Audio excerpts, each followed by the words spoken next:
In the world of crime, some mysteries linger for years, leaving families and investigators searching for answers. However, there are moments of triumph when cold cases are finally cracked, bringing closure and justice to those involved. Here are 3 such stories of cold cases that were finally solved, shedding light on long-standing mysteries and bringing closure to those affected. Number 1. Pamela Kahanes. Pamela Kahanes was born into the warmth of a close-knit family on a dairy farm in the quiet town of Stillwater, Minnesota in 1958. She was the second youngest among 8 siblings, growing up surrounded by love and the simple pleasures of farm life. As she matured, Pamela felt a yearning for adventure beyond the boundaries of her familiar surroundings. At the age of 25, driven by a desire to explore the world and serve her country, Pamela made a life-altering decision to join the United States Navy. This marked the beginning of her journey from the heart of Minnesota to central Florida, where she embarked on a new chapter at the Orlando Naval Training Center in May 1984.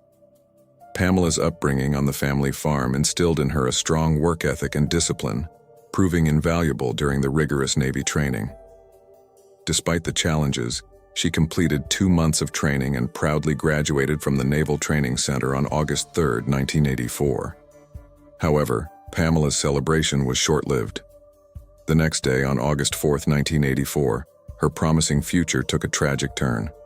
She was last seen at the Fashion Square Mall in Orlando, where she purchased makeup and toiletries.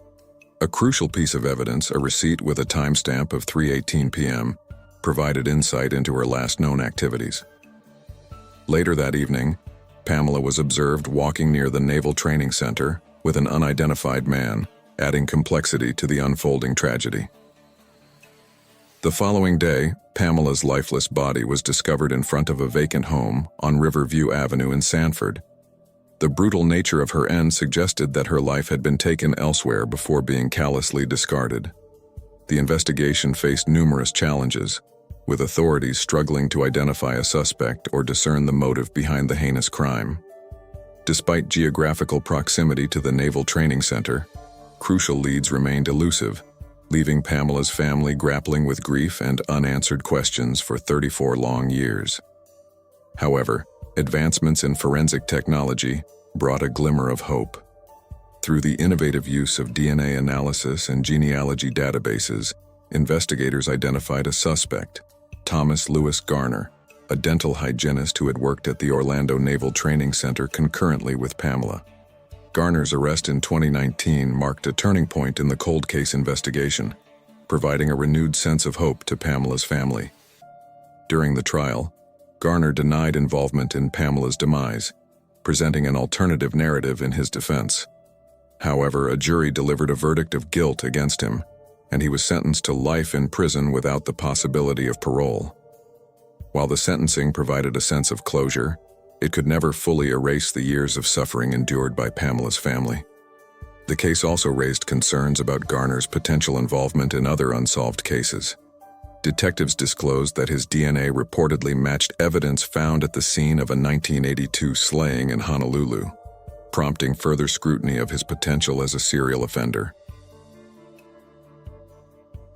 Number 2. Linda Lunsford.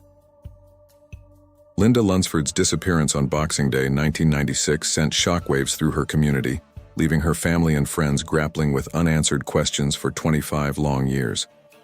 As a devoted mother of 5, Linda's routine was meticulously planned, juggling 3 jobs to ensure her children's needs were met. However, on that fateful day, Linda vanished without a trace, failing to pick up her daughters after her shift at Walmart in Chesterfield County, Virginia. The last person seen with Linda was her former partner, John Howard, with whom she had a complex relationship. They had breakfast together that morning, according to John, but inconsistencies arose when questioned by investigators. Linda's children provided a conflicting account, stating she had visited their home. Suspicion heightened when it was revealed that John had purchased items such as a trash can, lighter fluid, and duct tape before Linda's disappearance, raising eyebrows among authorities. Despite intense scrutiny and a thorough search of John's residence, No concrete evidence tying him to Linda's disappearance was found initially.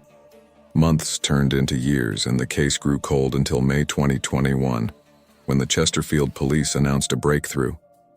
They believed they had amassed enough evidence to charge John, then 62 years old, with Linda's disappearance. He was arrested, pleaded not guilty, but was eventually found guilty in August 2022. During the trial, emotional testimonies painted a picture of Linda's warmth and dedication to her family. Colleagues like Matt Barlow remembered her fondly, emphasizing her love for her children. The guilty verdict provided a semblance of closure, yet Linda's body was never found, leaving her children without the opportunity to properly grieve and lay her to rest.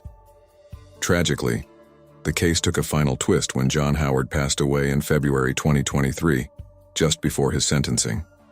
His death left Linda's family grappling with the realization that the whereabouts of her remains might never be known. Legal analysts remarked on the complexities of cases without bodies, highlighting the challenges in proving the cause of death and identifying the perpetrator conclusively. For Linda's children, the absence of closure compounds their grief, leaving them to navigate the uncertainty of their mother's fate. Despite the passage of time, they cling to the hope that one day they may find the answers they seek and bring their mother home, allowing them to finally find peace. Number 3. Autumn Lane McClure. Autumn Lane McClure was just 16 when she vanished from Ormond Beach, Florida, where she lived with her grandmother. She was a student at Mainland High School, and on May 10, 2004, her grandmother grew worried when Autumn didn't return home. The last person to see her was her boyfriend, who claimed to have dropped her off at Volusia Mall. But as the investigation unfolded, details emerged that suggested otherwise. Autumn's grandmother received unsettling communications, a call from a different area code and letters postmarked from Melbourne, Florida. The messages conveyed that Autumn was safe and would return home once she turned 18. This led to confusion and concern, prompting authorities to delve deeper into her disappearance. Years passed with no significant breakthroughs until 2016, when detectives received a tip that Autumn had been seen with Brian Donnelly and Jessica Freeman. Donnelly and Freeman claimed Autumn had stayed with them briefly but had left afterward. They asserted they were co-workers of Autumn's at a local supermarket, implying a casual acquaintance. Despite the lack of concrete evidence, detectives persisted in their pursuit of answers.